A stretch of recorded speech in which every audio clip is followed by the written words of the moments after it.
I am Maxime Philippe. I'm an associate researcher in Sun Yat-sen University in People's Republic of China, because there is also one in Taiwan. I've written a dissertation on the notion of performance in Antonin Artaud's work. I've written articles about Artaud, about Derrida, and also about Blanchot and the end of the world, so I will have a question for you, maybe later. And today I will be focusing on one movie, The Battle of Solférino. It's the first feature-length film by the female French filmmaker Justine Triet. This movie is particularly innovative, and I consider it historical for several reasons, which I will mention later. I will start by situating Triet's first long movie within the context of her career, and then I will situate it in the context of a career to show how this movie synthesizes and aggregates a previous experiments. I will then discuss this movie's relationship to documentary, and finally I will compare it to the art practice of the feminist contemporary artist and film documentary maker Ito Steyer. I wanted also to talk about Laura Poitras, but I won't have enough time. Justine Triet studied painting at Paris Beaux-Arts, the Parisian School of Fine Arts. However, she did not complete a training, as she started to experiment instead with filmmaking. Her first movie is titled Sur Place, from 2007. This pun, which is hard to translate, means treading on the spot, on the square. And thus, it was decided that the movie would keep its French title in English. It is an experimental movie which explores two main themes of Triet's subsequent movies. The first being the boundary between documentary and fiction, despite its classification on sites like IMDb as documentary. And the second theme of Triet's work being crowd formations. The movie Sur Place was mostly played in art galleries and art shows and considered as an art movie. In Sur Place, Justine Triet filmed the 2006 youth protest against the CPE, Contrat Première Embauche, which means in English, first employment contract. It was a new kind of job contract introduced by a controversial bill in the French government aimed at deregulating labor. Triet used two cameras to film the demonstration, one inside the crowd, one inside a building overlooking the crowd. When editing the rushes from these two video sources, she treated a filming as a fictional source and transformed a documentary into a poetic contemplation. She would recycle this method in the Battle of Solférino. That's what I'm mentioning it. I was a student at the Sorbonne University and participated in these demonstrations.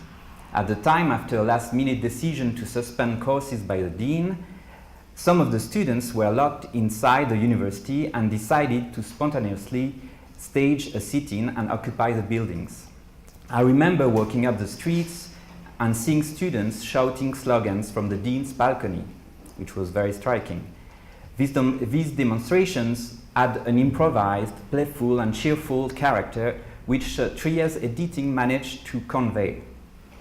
Many youth took it as an opportunity to manifest their rage and discontentment with the system and their life. The demonstration, as often is the case, were verging, mostly by the end of the day, on riots. People would destruct and burn shops, upturn and burn cars and urban furniture. Triet shows thence how alliances, fights and enmities spontaneously emerge inside the crowd. People alternatively fight, cheer or help each other. They alternatively ignore, avoid, provoke the CRS, the French anti-demonstration police. Or they also protest their behavior as the police assault the demonstrators, arrest them or throw tear gas, while the police officers also shoot some passerby, so sometimes they help the demonstrators. It is hard to follow to which group each of the people we see on the screen belongs, because there are so many. They keep moving and the cameras keep shifting or switching. Furthermore, as some police officers wear civilian clothes, and only wear an armband as identification, sometimes people from the crowd seem to switch sides and oppose the demonstration. Triet kept experimenting with filming big gatherings and historical and political events, and made two other documentaries about crowds. In one of them, Solférino, she focused on the second run of the 2000 French presidential election. So Solférino was shot in 2007, but was released in 2008. She more specifically filmed the reaction of the crowd waiting in front of the Socialist Party headquarters, located at 10 Solférino Street. She thus captured, during the proclamation of the results, the disappointment of Ségolène Royal's supporters. Ségolène Royal was the candidate of the Socialist Party. The title of Triet's second movie, Solférino, foreshadows a first full-length movie, The Battle of Solférino, which I focus on today. Triet's title is again a pun, this time about the eponymous Battle of Solférino, won by the Franco-Sardinian Alliance, the alliance between the French army of Napoleon III and the troops of the future Italian king, the Sardinian king at the time, Victor Emmanuel II, and they were allied against the troops of the Austrian emperor. So it's interesting to state in this city. This battle started the Second Italian War of Independence in the context of the Risorgimento, the nationalist movement struggling to unify the Italian peninsula. This battle had a massive human toll and portended the subsequent European and world conflicts, the Franco-Prussian War and the two world wars. Henri Dunant visited postbellum the battlefields, and after writing a book-length manifesto about the gruesome spectacle, A Memory of Solférino, Henri Dunant went on to organize the Geneva Convention and fund the International Red Cross. Why do I recall this? Because this battle gave its name to the street where the headquarters of the battle gave its name to the street where the headquarters of the Socialist Party stand. But in Triet's case, the Battle of Solférino represents the struggle of the main character to accomplish a task as a journalist for a news channel named iTélé, information TV channel. So she works for this TV channel and reports from the socialist headquarters about the reaction of the socialist supporters. Sorry, usually I drink water, but I see the difference. I'm losing my... And so she is filming the reactions of the socialist supporters while fighting against a former partner for children's care and well-being. So she's doing a lot of things at the same time. The ambivalence of the Pyrrhic Solférino victory, because the victory had a heavy toll, also stands for the mixture of euphoria. Thank you.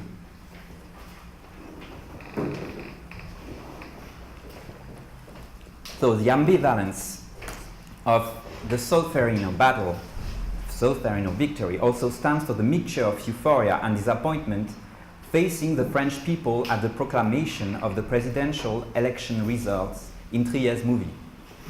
While Triet was filming, she didn't know which candidate would eventually win and thought that the socialist candidate, François Hollande, would lose. She was thus expecting the crowd to be disappointed at the results, its discontent echoing the anxious feelings of the main character.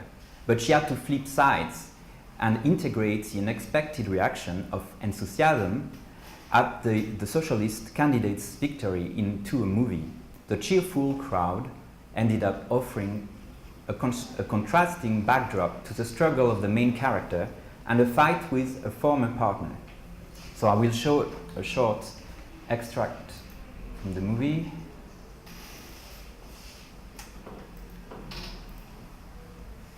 Oh, I close it. Okay.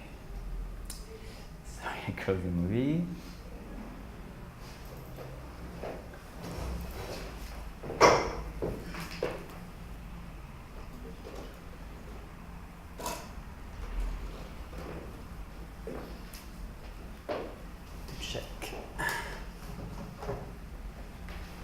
I thought I had prepared, but it closed, so.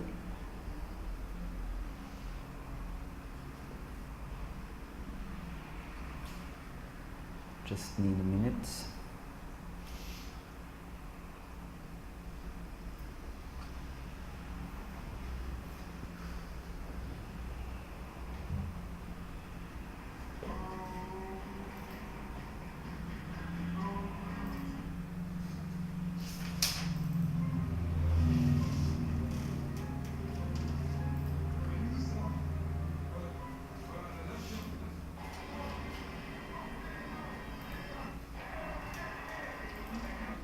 Okay.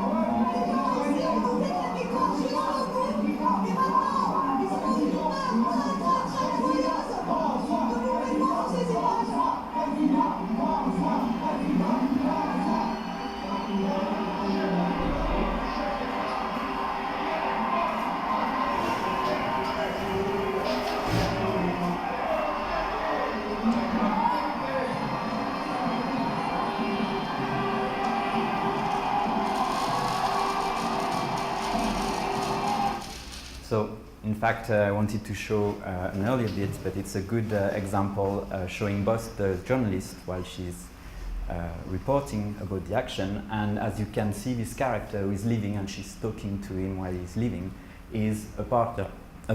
So she both at the same time trying to convey this enthusiasm, to report it. The people you see around her are actually actual supporters. And that's why I wanted you to see the movie, and we can see very well that also in the poster, and it's the DVD cover. So as you can see, you see the crowds here, and they're real crowds because Triet's film crew filmed part of the movie by passing as a news channel, and as a news channel crew. She used logos of the news channel iTélé, Information Télé, on her cameras and microphones, and she had the main actress pose as a reporter, as you see. So people she ended up blending in so well that the main actress, Laetitia Doche, she was mistaken for another reporter, and some people in the crowd took her to task and complained about the alleged bias in a previous cover of the election. So the reality merged with fiction. The movie, and you can see the reaction of the people, it's the real reaction. They really think she's reporting. And the movie is not only historical then as a fictional movie about a political event, but also historical, to my mind, historic as a radical innovation. It uses documentary images in a unique way, reality and fiction happening to coincide, acting and reporting, documenting and narrating. Triet thus reused the previous experiments of filming crowds in the documentaries, which she fused with her experience of narrating a couple's struggles in a first short movie named Vilaine Fille, Mauvais Garçon. Yeah. So she was describing, she was filming in a very realistic manner the beginning of a relationship between in a couple. So as Triet underlines, this trick enabled her, despite a relatively low budget, to have 10,000 extras, which ranks this movie fourth amongst those with the most extras, just after the Lord of the Ring, The Return of the King, to give an example. And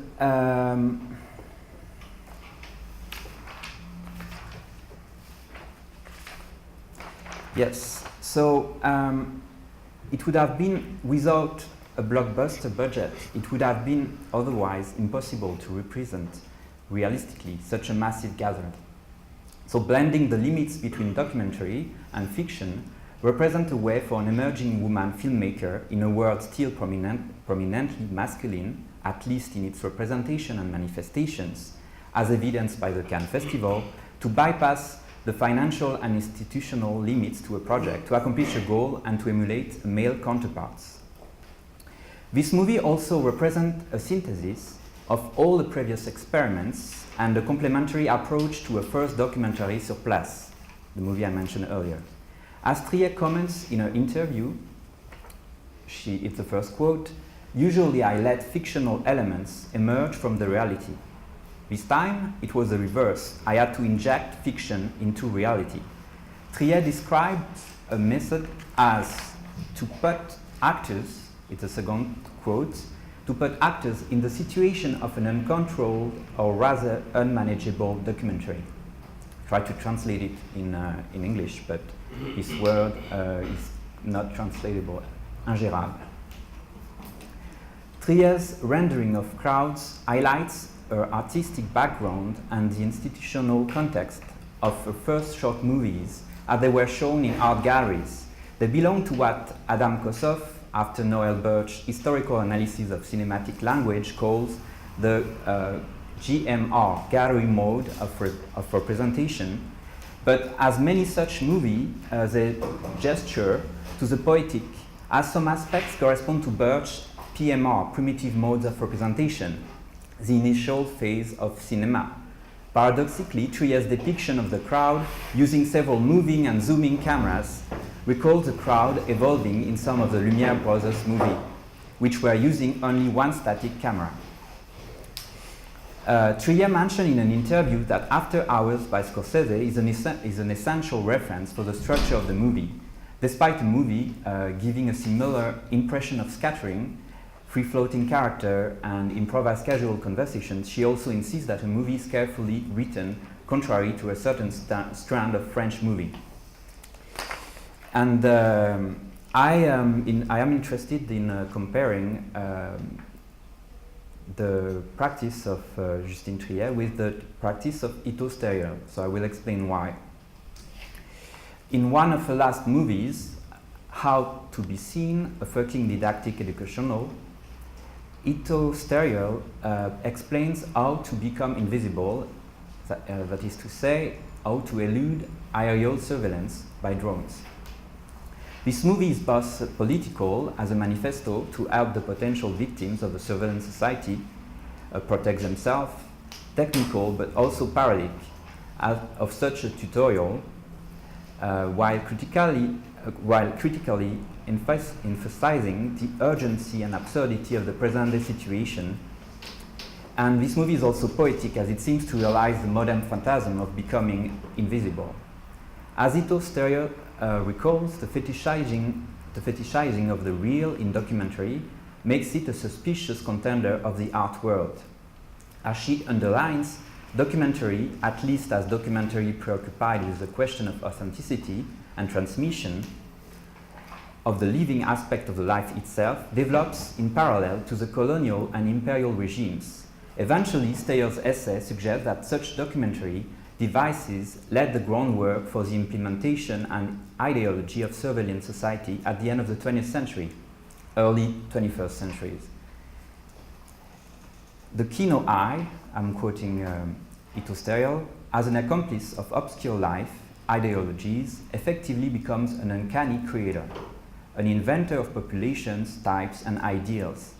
From its inception, the documentary form was transformed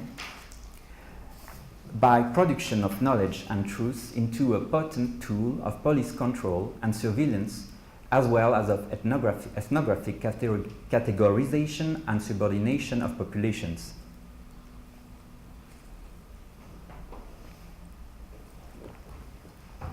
At the beginning of the 20th century, the method of documentary making had been predominantly defined ethically and ideologically in terms of transparency and authenticity. The aim was to preserve the life of its subject, to give access to its realness, to better capture it and better reproduce its singularity without modifying it through the presence of the filmmaker and the devices. It paradoxically tended to exclude any ideological debate and thus tended to foreclose any discussion about representation, bias, and position. In particular, since the 1970s, it has had a contested relationship toward feminist filmmaking. Feminist voices were typically excluded by the naturalistic definition of documentary, yet they were in the position of the dominated and desired as one of its objects. I'm giving the context of style characterization of documentary. One discerns these two aspects in Triet's work, as the main character's ability to take care of her children is under scrutiny and contested by a partner, under the rationale that she cannot work while taking care of her children and that she lets her work get into the way of her children's well-being. The reality TV qualities of Laetitia, the main character's home life scenes, as when she's leaving for or returning from work, combined with their casual dialogues, gives the impression that Laetitia is being watched and supervised by the viewer. Similarly, the documentary filmed in front of the socialist headquarters, showing the difficulties to both protect her children and deal with a former partner while working, seems to have been shot with various CCTV cameras. This struggle cannot but resonate with the struggle the filmmaker is facing as a woman filmmaker. She does not explicitly take a feminist stance, nor defines a main character as an heroine. She claims about the scenario that it is a way of writing by finding excuses for everyone and nobody at the same time. Similarly to some of Steyer's movies, which tend to be more satirical, Triet purports to have made a comedy, even though a movie can be perceived as a family drama, and she declares that she would like to keep exploring this vein in the future. Nevertheless, she evokes the making of a future movie in a way that seems to retrospectively cast light onto a previous movie, I think. She aims at mixing pure comedy and real events with a feminine, hypersexed or hypergendered, I don't know how to translate it, hypersexué role. That's the end. Thank you.